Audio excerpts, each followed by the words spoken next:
집에는 큰 그릇이 있고 작은 그릇이 있고 귀히 쓰는 그릇이 있고 천히 쓰는 그릇이 있고 금그릇이 있고 은그릇이 있고 질그릇이 있다, 이렇게 말씀해 주시면서 어느 그릇이 하나님 앞에 쓰임받느냐, 주인에게 붙들려서 쓰임받는 그릇은 깨끗이 준비된 그릇이라는 말씀이 있습니다.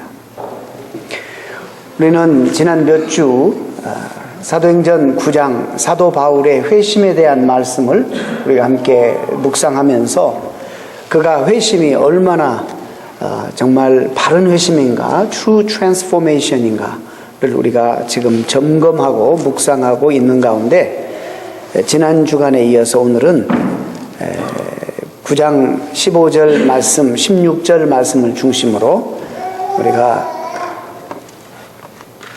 사도 바울을 향해서 하나님이 그런 내가 선택한 내 그릇이다 라는 말씀으로 말씀을 전하려고 합니다. 여러분도 집안에 그릇들이 많이 있을 거예요. 세상적으로 평가하면 그릇의 가치를 어떤 가격이나 재질에 따라서 평가할 것입니다. 그런데 더 중요한 것은 세상적인 가치는 금이나 또 어떤 재질이나 가격에 따라서 그릇의 가치를 평가하겠지만은, 그러나 정말 그릇이 지니고 있는 그 의미에 그릇의 가치가 달려있다고 봅니다. 인간 역시 마찬가지입니다. 인간의 참된 가치 어디에 있느냐? 우리가 세상적으로는 소유에 많고 적음이나 직책에 높고 낮음에 의해서 판가름하지만은, 그러나 우리 영적으로는 한 인간의 참된 가치는 그 인간이 가지고 있는 삶의 의미, 어떤 삶의 의미를 지니고 있느냐에 따라서 가치가 결정된다고 볼 수 있습니다. 그 좋은 예가 오늘 사도 바울입니다. 저는 제가 한 10년 동안 정말 사랑하고 아끼는 그 커피 머그가 있었어요. 그게 이름이 슈퍼데드라는 커피 머그예요. 제가 정말 아끼는 그런 머그였는데, 최근에 제가 어떤 좋은 머그 하나를 교인으로부터 선물을 받아서, 여러분 제가 10년간 쓰던 걸 바꿨습니다. 그리고 이것을 대물림하려고 제가 슈퍼데드가 되고 싶어서 그걸로 마셨는데, 우리 아들이 생겨서 이걸 대물림해서 했으면 좋겠다 하는 생각이 들어요. 그래서 좀 바꿨거든요. 여러분도 이렇게 좋아하는 그릇들이 있을 것입니다. 하나님이 우리 모두를 하나님 나라의 교회의 그릇들로 부르셨다. 그런데 오늘 이 말씀을 잘 들으시고, 우리가 다 동일하게 부름 받아서 하나님의 그릇으로 와 있는데, 그것은 하나님의 일방적인 하나님의 은총입니다. 그래서 하나님의 일방적인 은총을 받아서 다 우리들이 부름받고 이 자리에 왔는데, 하나님 앞에 귀중히 쓰임 받느냐 아니냐는 우리가 그 하나님 앞에서 어떻게 응답하느냐에 따라서 죄송합니다. 우리의 가치가 결정된다는 사실입니다. 아나니아가 사도 바울에게 나가는 것을 죄송합니다.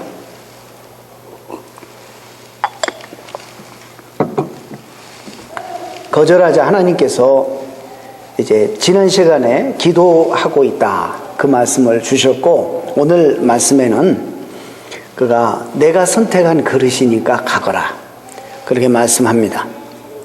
그러면서 이런 말씀을 합니다. 가라, 이 사람은 내 이름을 이방인과 임금들과 이스라엘 자손들에게 전하기 위하여 택한 나의 그릇이라.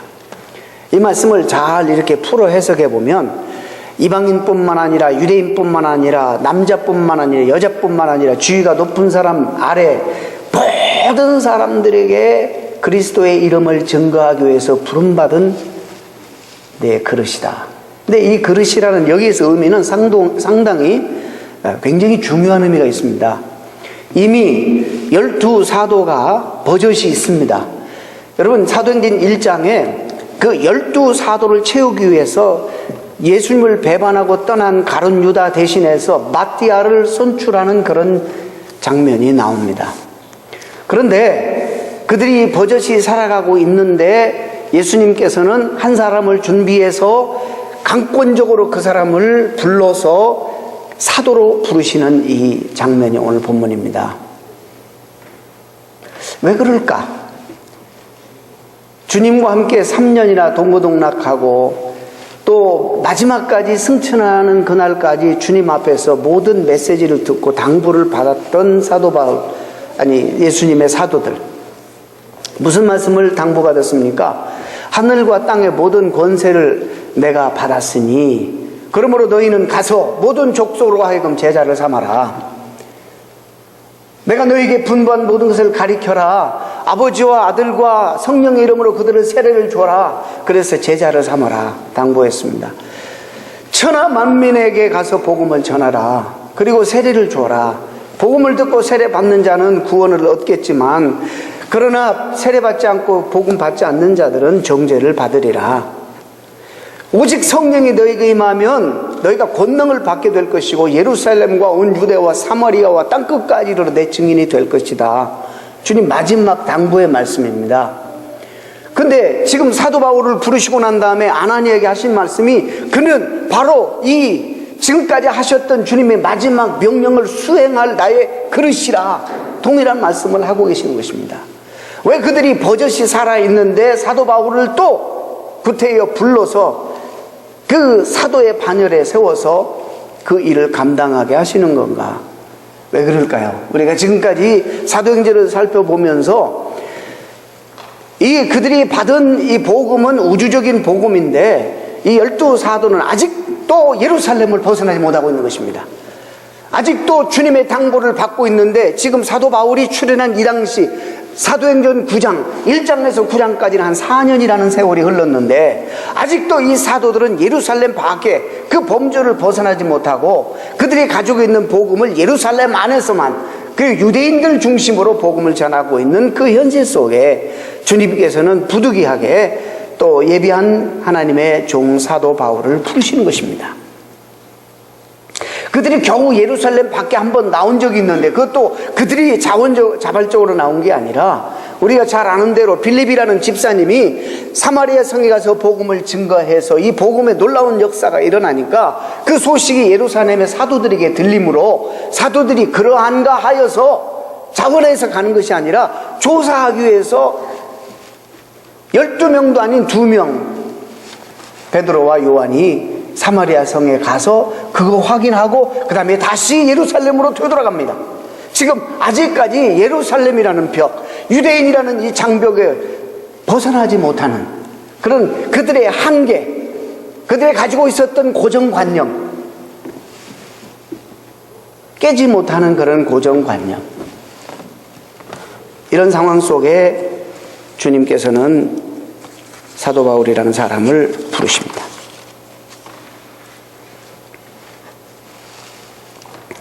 사도로 부름을 받은 사울은 주님께 부여받은 이 사명을 위해 자신의 생을 겁니다. 이스라엘을 넘어서 소아시아 반도를 거쳐서 유럽 대륙에 이르기까지 당시 지중해 세계를 누비고 다니며 복음을 증거합니다. 3차례에 걸쳐서 전도 여행을 하면서 그가 방문한 도시만 57개 도시를 방문합니다. 여러분, 그가 또 도보한, 그가 여행한, 복음을 위해서 들고 여행한 거리만 해도 1만 3천 킬로미터나 다녔다고 합니다. 우리처럼 트랜스포테이션이 있겠어요?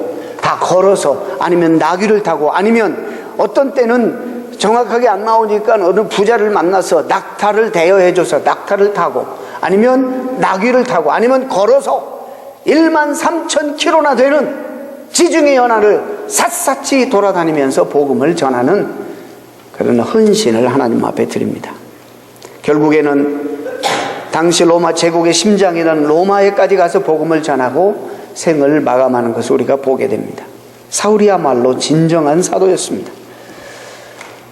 여러분, 신약에 신약의 전체 분량의 3분의 1 정도를 사도 바울이 다 기록했습니다. 얼마나 많은 영향력을 교회 안에 끼쳤는지 모릅니다. 어느 누가 사도 바울이 이처럼 탁월하게 능력 있게 하나님 앞에 신실한 도구로 쓰임받을 것이라 생각했겠습니까? 어떻게 보면 예수님의 제자들이 조금 그 입장에서 부끄러워해야 할 입장입니다.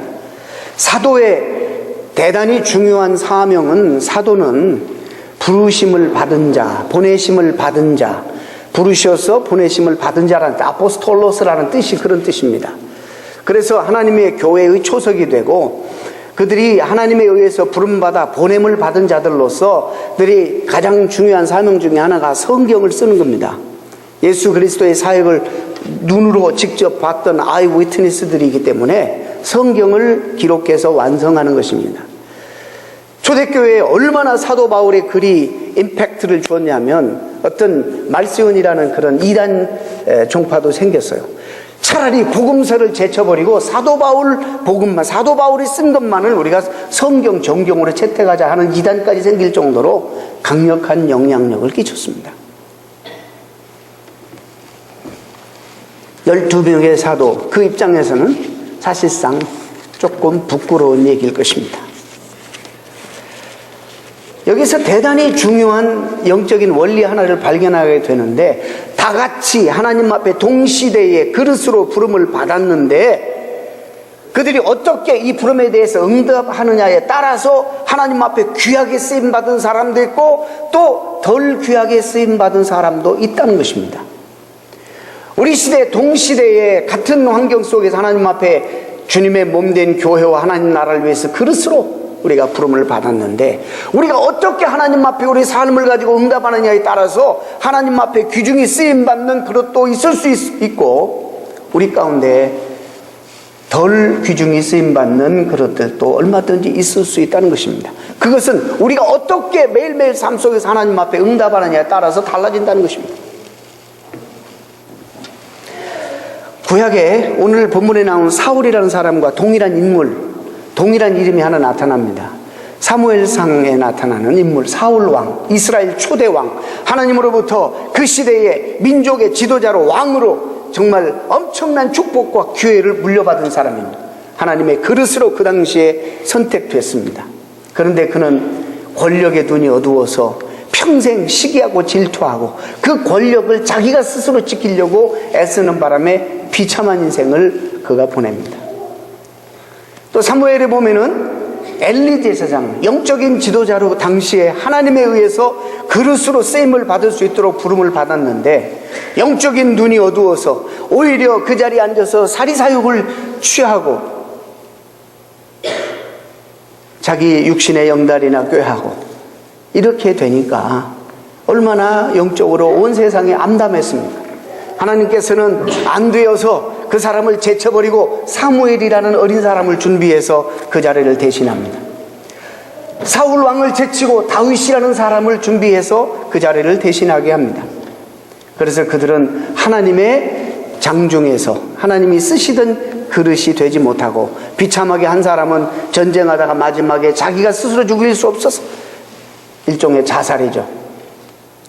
자기 부하에게 자기를 찌르라고 해서 죽습니다. 그리고 엘리 제사장은 영적인 눈이 어두워서 나중에 늙어서 의자에 앉아있다가 넘어져서 목이 부러져서 죽는 비참한 최후를 맞이하는 것을 우리가 봅니다. 어쩌면 그들이 하나님께 받은 그 귀한 기회와 축복의 기회를 잘 응답하고 선용했더라면 사무엘 상하가 아마 그들의 이름으로 채워졌을 것입니다. 그러나 그들은 제껴지고 사무엘 상하는 사무엘과 다윗의 스토리로 꽉 메워집니다. 사도행전은 우리가 1장부터 연구해 오는데 지금 9장에 가서 누가 등장합니까? 사울이라는 사람이 등장합니다. 12사도가 중심이 되어서 사도행전의 역사가 성령 충만한 역사로 말미암아 이제 펼쳐지는데, 그들이 물론 나름대로 하나님 앞에 귀하게 쓰임 받았지만은 그러나 그들이 한계가 있었습니다. 성령까지 그들에게 하나님이 충만히 주셔서 성령 충만하게까지 만들어 주셨는데도 불구하고 그들이 바로 이 부분에 대해서 한계가 있었어요. 사도행전 무대의 역사에 사울이라는 사람이 나타나 바울이라는 사람이 이제는 이 자리를 대신해서 사도행전의 뒷부분, 중간 부분 이상의 뒷부분을 사도 바울의 행적으로 채우고 있는 것을 우리가 보게 됩니다.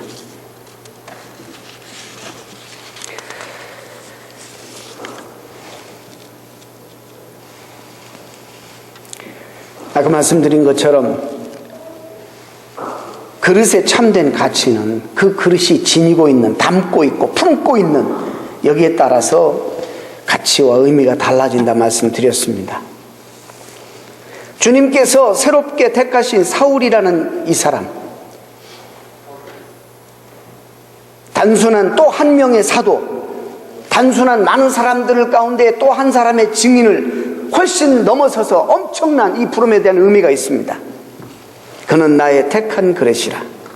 그 다음에 그 뒷부분을 보면 여러분 잘 주목하시기 바랍니다. 그가 내 이름을 위하여 해를 얼마나 받아야 할 것을 내가 그에게 보이리라. 해를 받게 될 것이라는 거예요. 해를 받게 될 것이라. 근데 이 원문을 가만히 살펴보면요, 이게 이래서 참 중요합니다. 이 우리말 성경에는 그냥 스쳐 지나갈 수밖에 없는 부분인데 원문을 잘 살펴보면 대단히 중요한 이 문장이에요. 이게 뭐냐면 그가 고난을 받게 될 것인데, 이 파스코라는 단어가 이 고난 받게 되는데, 이 고난은 거기에 보면은 그러니까 수동형이 아니에요. 수동형이라는 건 뭐냐? 자기는 하기 싫은데 강권적인 하나님의 역사에 의해서 그가 고난을 하나님 막 시키니까 고난을 받는다, 그런 뜻이 아니라는 거예요. 여기는 능동형이에요. 무슨 얘기냐? 주님을 위해서 능동적으로, 자발적으로, 기쁨으로 기꺼이 고난을 받기로 작정하고 이제는 나섰다는 그런 표현입니다. 이 표현이 무슨 얘기인지 아세요? 내가 과거에는 몰랐는데 이게 뭐냐면 한 엄청난 인생의 가치를 깨닫게 된 거예요. 내가 지금까지는 나만을 위해서 살았고 이것이 인생의 전부인 줄 알았는데, 내가 이분을 만나고 내 인생의 새로운 가치가 발견되고, 내가 이제부터는 이 가치를 위해서, 내 목숨보다 소중한 이 가치를 위해서, 내가 이게 고난이라 할지라도, 이게 핍박이라 할지라도, 어려움이라 할지라도 내가 기꺼이 이것을 위해서 내가 살겠다라는 능동형이란 말이죠. 대단히 놀라운, 그래서 우리는 이런 단어들을 살필 때 사도 바울의 회심은 정말 true transformation, 바른 회심이라는 거예요. 지난 주간에 내 인생, 이기적인 내 인생의 중심축을 하나님 중심으로 옮겼다, 그런 기도를 드리기 시작했다 말씀을 드렸습니다. 이 시간에는 뭐냐? 이제는 그 가치, 그 영원한 가치, 지금까지는 눈에 보이는 것을 위해 살았고, 지금까지는 주변 사람들을 의식하면서 이 세상 사람들이 쫓는 것을 위해서 살았는데 그게 아니라는 거예요. 지금까지 몰랐다는 거예요. 내가 그동안 소경이었다는 거예요. 이제 그 가치를 발견했어요. 내 생명이 왜 존재하는가, 내 생명보다 더 고상한 가치, 내 목숨을 바치고 내 생애를 헌신하면서까지 내가 투자해야 할 그런 가치를 발견했다는 거예요. 이제는 이것을 위해 살겠다는 거예요. 근데 여기는 분명히 고난이 따를 거란 말이에요. 왜냐하면 세상과 반대되는 삶의 방향이기 때문에 기꺼이, 그럼에도 불구하고 기꺼이 나는 고난을 감수하겠다는 거예요. 그것도 기쁨으로, 자발적으로. 상황이 그래서 어쩌다가 한두 번 당하는 고난이 아니라 평생 이 길을 가면서 당하는 고난이라 할지라도 나는 기꺼이 이것이 영광으로 알고 기쁨으로 감당하겠다는 거예요. 놀라운 일이에요.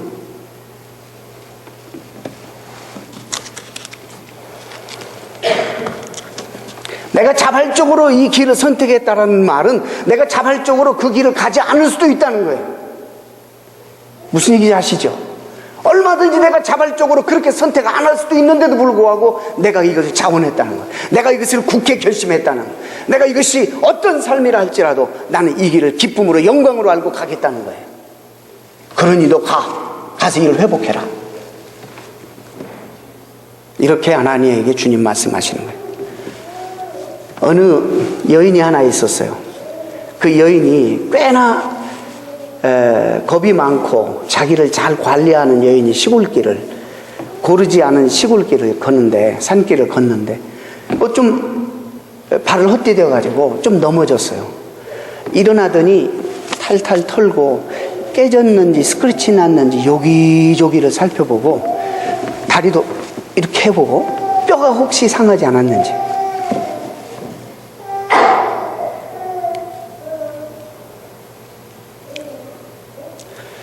한참을 살피더니 그 다음에는 이제 조심스럽게 걷는 거예요. 엄살이 굉장히 많고 참 자기를 잘 관리하는 여인이에요. 이 여인이 몇 년 후에 결혼을 했어요. 결혼하고 난 다음에 사랑하는 아이를 얻게 됐어요. 애기 봐줄 사람도 없고 이제 회복이 다 된 터라 밭에 나가서 김을 매야 되는데 혼자 두고 갈 수 없으니까 바구니에다 애를 담아서 가지고 나가서 밭고랑이 저쪽에다가 애를 놓고 이제 김을 매는데 독수리가 하늘 날다가 이 아이를 보고 내려와서 낚아채가지고 갑니다. 굉장히 엄살이 심하고 자기 관리를 잘하고 신중한 이 여인은 자기 아이가 독수리에 낚아채서 가는 걸 보고 정신 하나가 없어요. 그 아이를 독수리를 향해서 달려갑니다. 넘어지기도 수없이 넘어집니다. 도랑을 건너다가 깨지기도 하고, 그러나 지금 밑에 뭐가 부러졌는지 깨졌는지 피가 흘렀는지 살펴볼 겨를이 없습니다. 이 여인은 자기 아이를 위해서 독수리를 향해서 달려가기 시작합니다. 위만 바라보고 달려갑니다. 똑같은 여인, 엄살이 심하고 자기 관리를 잘하는 한 여인이 왜 이렇게 변했을까? 무엇이 이 여인을 이렇게 용감하게 만들고 무엇이 이 여인을 이렇게 변하게 만들었을까? 자기 생명보다 소중한 생명이 자기 아들이 거기 있기 때문입니다. 사도 바울이 얼마나 신중한 사람인 줄 아세요? 얼마나 용이 주도한 사람이고 지혜로운 사람이고 명석한 사람인 줄 아세요? 이 사람이 이 사건, 주님을 만난 이 사건 이후에 인생에 정말 자기가 헛살았다는 걸 아는 거예요. 엄청난 가치관의 변화가 있는 거예요. 아무것도 없이 이렇게 결단할 리가 없는 거예요. 이제 내가 지금 고난을 받는다 할지라도 장차 받게 될 영광과 좋게 비교할 수 없는 그런 영광을 향해서 살겠다는 거예요. 이것을 우리는 사명이라고 해요. 그는 사명을 깨달았어요. 이것을 위해서 살다가 이것 때문에 죽을 사명이 이제 그 그릇에 담겨져 있는 거예요. 이걸 위해 살겠다는 거예요.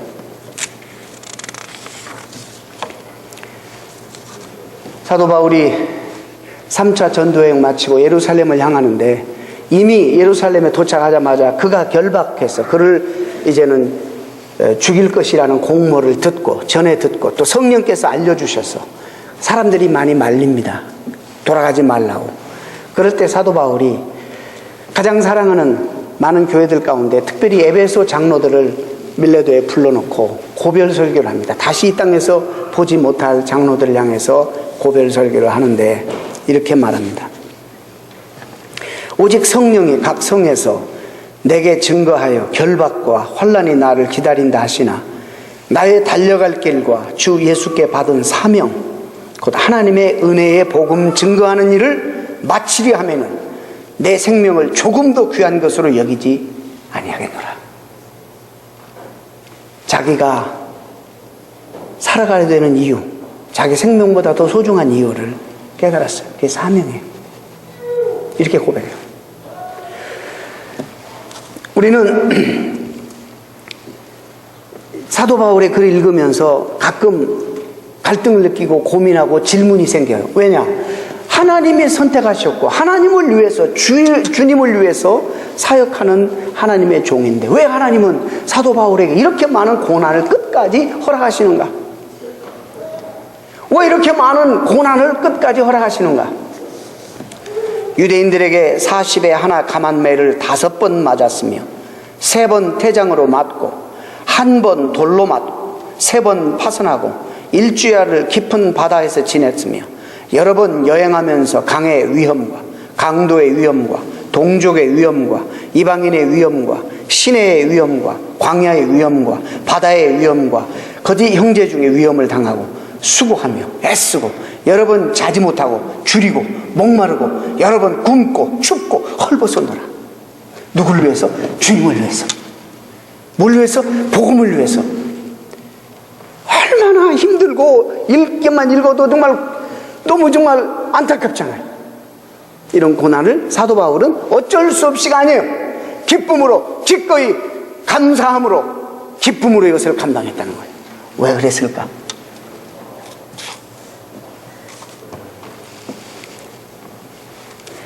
이 모든 고난은 얼마든지 자신이 피할 수 있는 고난이었어요.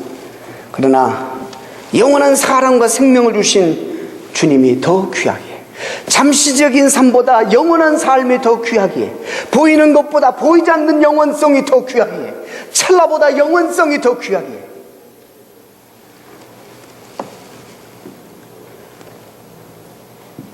하나님 앞에 이 셈받는 영광이 더 귀하기에, 하나님이 그를 향해서 원하시고 기뻐하시는 뜻이 그 시대에 무엇인지를 너무나도 누구보다도 잘 알기에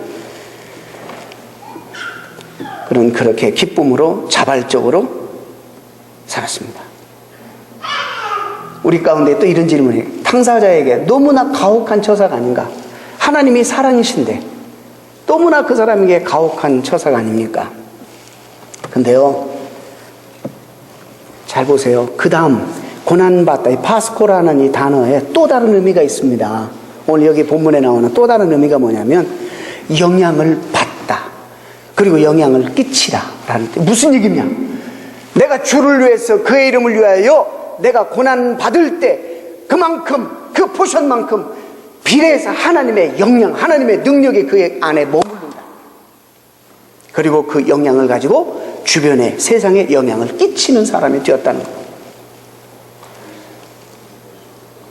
사도 바울이 고린도 11장 후 11장에서 나는 내 약함을 자랑하리라, 내 약함을 자랑하리라. 내가 약하다는 그분은 하나님이 채우셔서 하나님의 능력이 나에게 머물기 때문에, 하나님의 영향력이 나에게 끼치기 때문에.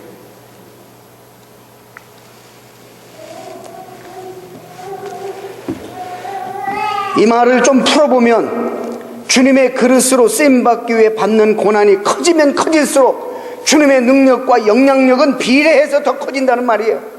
따라서 날이면 날마다 주님의 강력한 은혜와 강력한 능력과 영향력 아래 살았다는 것입니다. 그러니 자기 있는 것을 줄 수밖에, 그런 주님의 능력과 영향력에 늘 주님이 그와 함께 동행하시고 능력으로 영향력으로 함께 하시니까, 그러니까 그 속에서 나오는 모든 것들이 주님의 능력과 영향력이 나올 수밖에 없는 거예요. 자, 그러면 지혜로운 여러분들은 딱 앉아서 깨달을 거예요. 우리의 삶 속에 그런 능력이 없는 것은, 우리의 삶 속에 그런 영향력이 없는 것은 나는 아직도 철저하게 나만을 위해서 이기적으로 살고 있구나. 나는 주님을 위해 고난받는 것을 기꺼이 나는 꺼리고 있구나. 실제적이에요. 이거는요, 돈 받는 것이라면, 1푼이라도 받는 것이라면 막 열심히 써서 줄을 쓰지만 팔란티어야. 돈이 나와 밥이 나와, 응? 돈이 나와 밥이 나와. 그래서 우리 생각 속에 어느덧 우리가 해야 될 일 다 하고 여유가 있으면 하는 것이 신앙생활이라는 문화가 정착이 되어버렸어요. 하나님을 믿어도 되고 안 믿어도 되는 우리의 선택으로 그렇게 이해해버리는 문화가 형성이 되고 있어요. 오늘날도 강단에서 듣기 좋은 얘기만 하고 이런 헌신이나 이런 거 얘기 안 하니까, 그래서 값싼 복음 증거하고, 그래서 총체적으로 위기예요.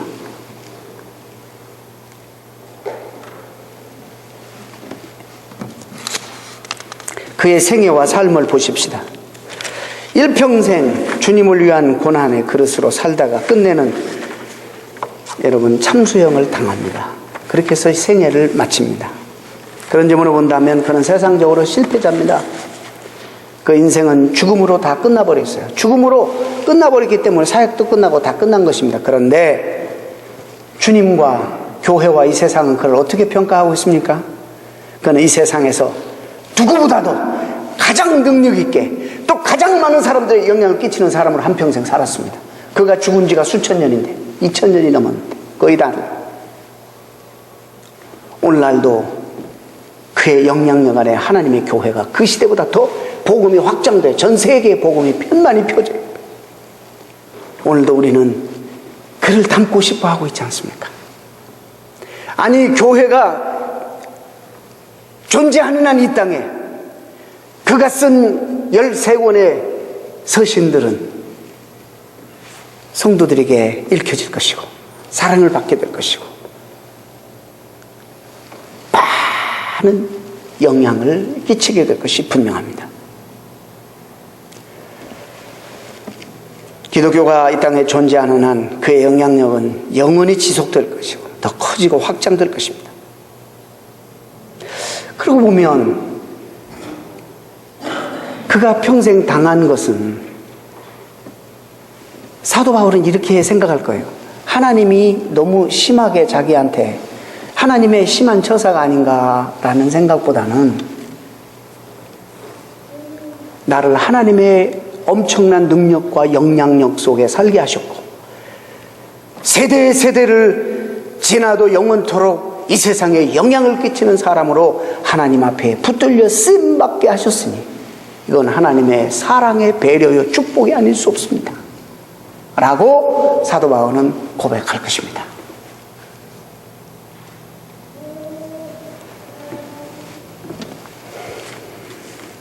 사랑하는 성도 여러분, 우리 땅에서 그리스도인으로 살아간다는 이유 때문에 그 이유만으로 불이익을 당하고 고난을 당하고 계십니까? 여러분 감사하셔야 됩니다. 우리가 당하는 고난 속에 과연 하나님이 어디 계실까? 이런 생각 때문에 여러분 갈등을 많이 하시죠. 내가 복음적인 삶으로 그것 때문에 모함받고 오해받고 배척당하고 수모를 당하는 경우가 있습니까? 하나님 앞에 여러분 감사하시길 바랍니다. 내가 하나님의 나라와 의를 먼저 구하는 삶을 사는데 아직도 내 삶은 그것 때문에 곤란을 당하고 그것 때문에 어려움을 당하고 있습니까? 여러분 감사하시길 바랍니다. 하나님은 시건하시는 분이 아니십니다.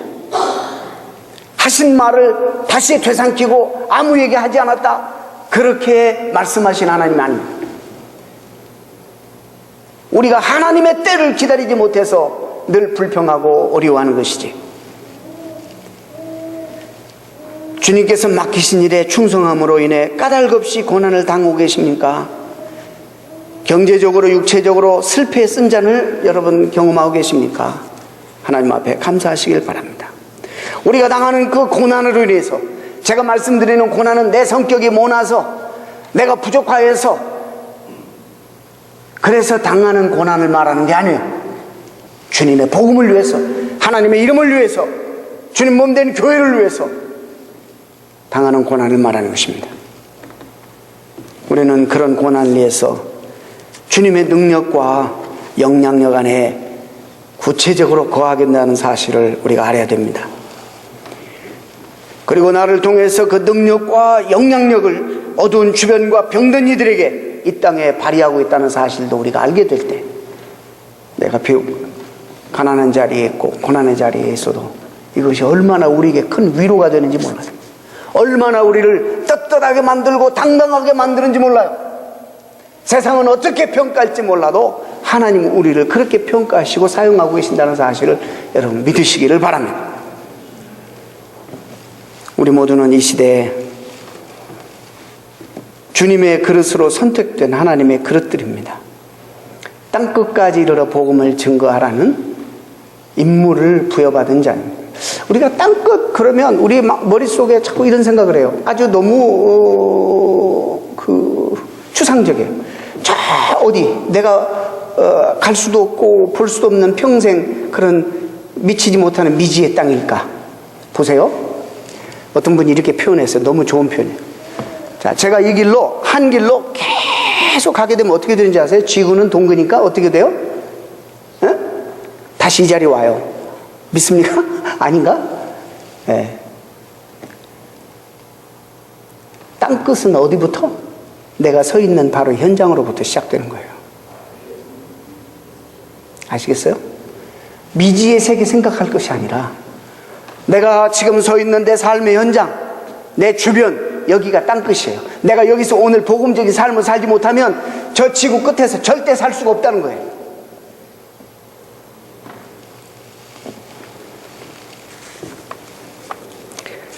그래서 우리는 자기 각자의 삶에서 주님의 증인으로 사는 그런 신실한 하나님의 그릇들이 다 돼야 될 줄로 믿습니다. 자, 또 마지막으로 여러분들에게 제가 자주 쓰는 표현법입니다. 여러분이 아무것도 안 하고 손을 놓고 있어도 하나님은 하나님의 일을 하십니다. 또 말씀드립니다. 우리가 안 하면 하나님 아무것도 못 하실 것처럼 우리가 어깨에 힘주고 뻐기고 그러면 하나님 뭐라고 한다고요? 됐거든? 됐다고. 너희들 아니어도 돌을 들어서 하나님을 찬양케도 하시고 어떤 방법을 통해서도 하나님은 그 뜻을 이루십니다. 여기에 쓰임받는 것이 축복이지.